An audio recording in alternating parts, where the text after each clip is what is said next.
This makes me hate my life, honestly.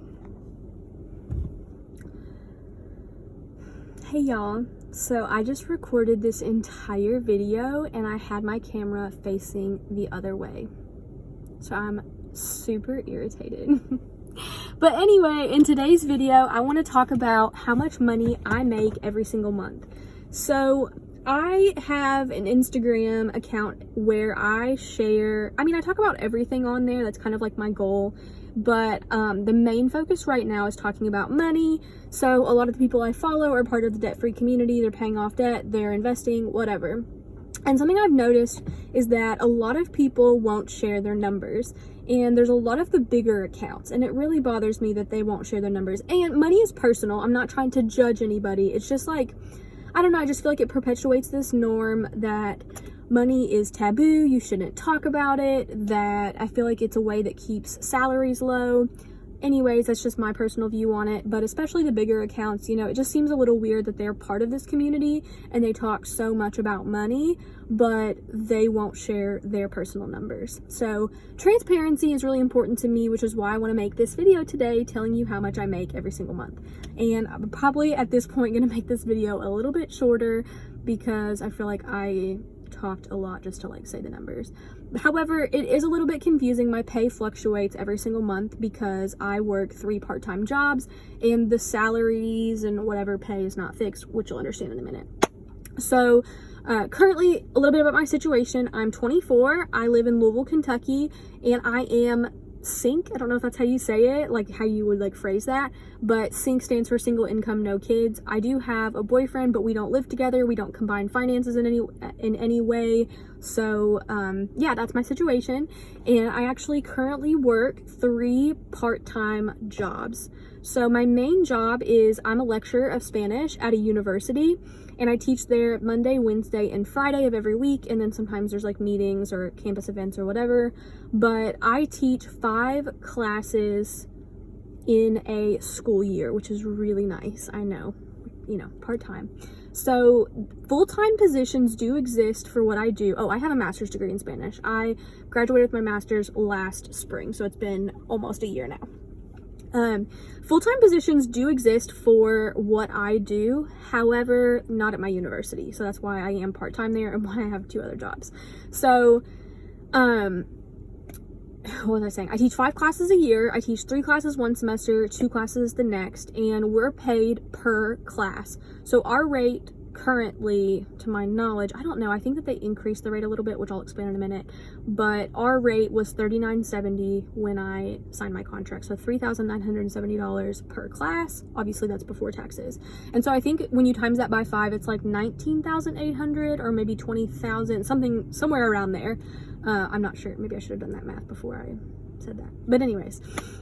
And then what they do, so rather than you getting different pay every semester, which would be hard to deal with and like hard to manage, they just divide that into 10 equal payments. And so it starts August 31st and then goes to May 31st. So we're not paid in June or July unless you teach a summer class, but you usually get that, I think, in like 2 sums. I think it's like you get 60% and then 40% or something, but the first time you teach a summer class, you get the full amount. It's confusing. I taught a summer class last year and made like $2,900 after taxes.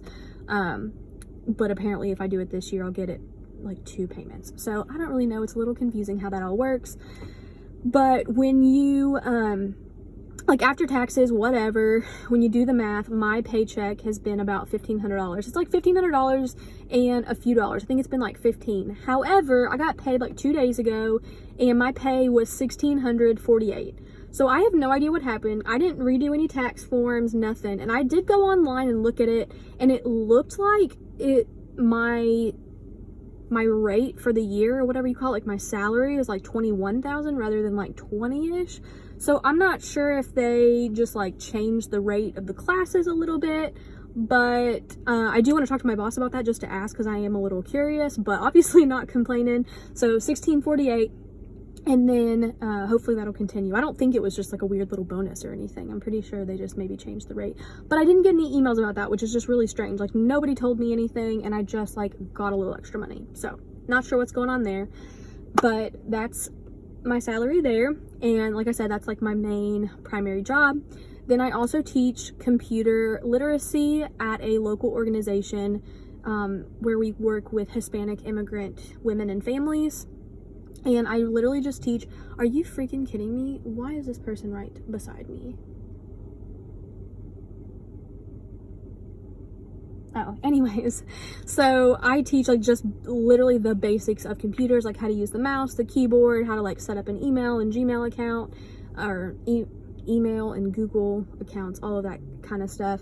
And I work currently 10 hours a week for $15 an hour. And then after taxes, I did just owe taxes, so I'm gonna probably have to change my tax forms because it was my first time owing taxes and it's really weird. I'm not gonna explain all that here, but so far I'm making about $500 a month. However, that fluctuates because I'm hourly, I'm not salaried. So if we close, which does happen, if we say, oh, we're not having classes today because so many people are canceling, or the other day the circus was in town literally, and for whatever reason we were handing out tickets, like we got tickets from some other place and we were handing them out, so we didn't have class. And so obviously stuff like that affects my pay because I mean, there are things that I can do if I'm not teaching, but if nobody else is there, I can't really just go in by myself and work. So it's a little bit weird. So usually it is $500 a month, but sometimes it is a little bit less if we cancel a class on a day for whatever reason. However, we have a couple of people from the organization who are leaving, and so the director has asked me to work more.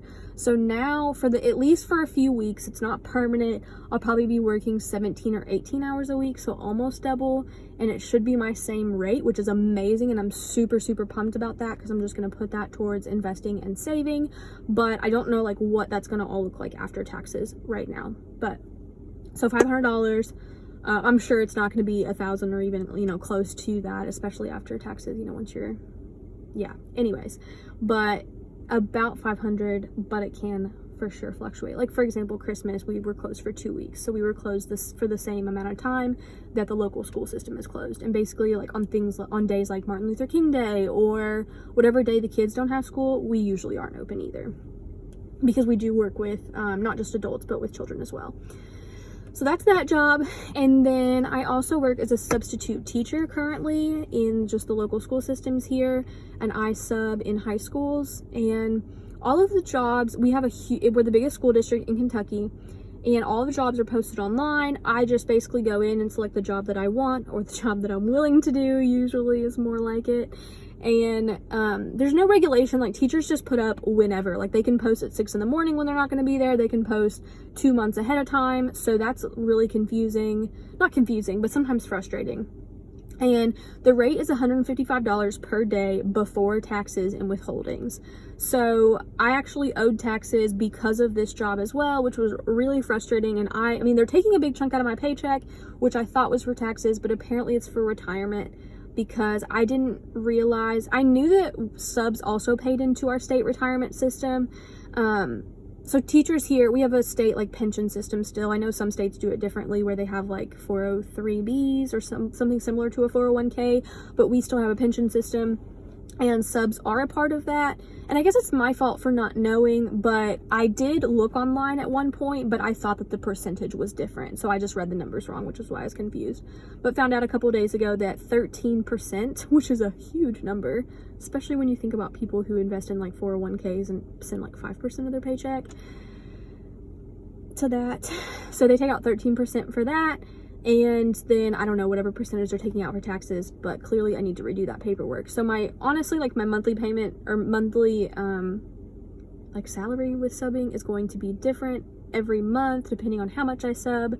And I could potentially sub Tuesdays and Thursdays, so that would again potentially be like 8 days a month, but it's really exhausting because it would be Tuesdays and Thursdays. That's also the day that I teach the computer class, so it just makes for a really long day, because my days basically go from arriving to subbing at 7 and then leaving the computer place at 7. So I like usually get out of subbing at 2:20, like that's when school lets out, and then I like go to the park and walk for a few minutes if I have time, or I just like get something to eat really quickly, and then I head over to the computer place. So it's exhausting, and sometimes I just like can't do it. But also sometimes there just aren't jobs that I'm willing to take, and we have it's a challenging district, and we have several schools that are good, we have several schools that are very bad, and I know that it's good money for like the amount of work you put in, but like dealing with these kids and their attitudes can be a huge challenge.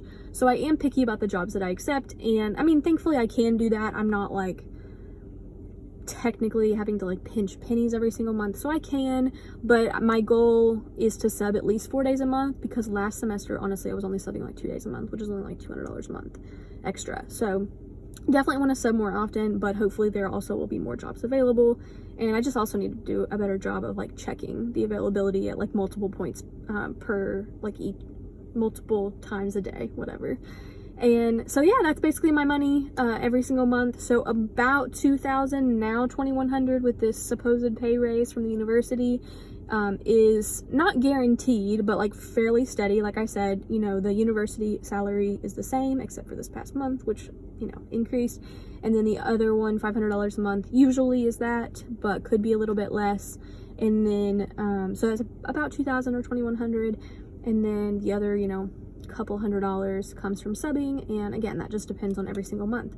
But that's what I make in a month right now. And just keep in mind, like, my monthly pay is not too bad, but I also am not paid in the summer. Like I said, I'm not paid in June and July at the university unless I teach a summer class, but that's not always an option. I mean, it's just like what's available. And I'm also not paid for subbing because we, you know, the school system here gets out at the end of May or beginning of June. And so I pretty much save all spring to then live off of my savings in the summer. So it's definitely been a challenge, and it's just a little frustrating because I feel like you get ahead and then you like, it's like one step forward, maybe a step and a half back. I don't know if it's 2 steps back, but it's just kind of frustrating. It's hard to like really save much money sometimes. But I am currently looking for a full-time job, so cross my fingers, a full-time job at a university doing what I'm doing, because I do truly love teaching. It's what I've always wanted to do, and all my jobs have to do with teaching, but I really love university level, and that's what I hope to do. But like I said, it's just not an option at my university currently, so that is what I'm looking for next school year. So, but anyways, that's what I make in a month. Thank you all for watching. Subscribe to my channel if you haven't already, and let me know what you think in the comments. Let me know if you have any questions or just like kind of general comments or anything else. But see y'all next time.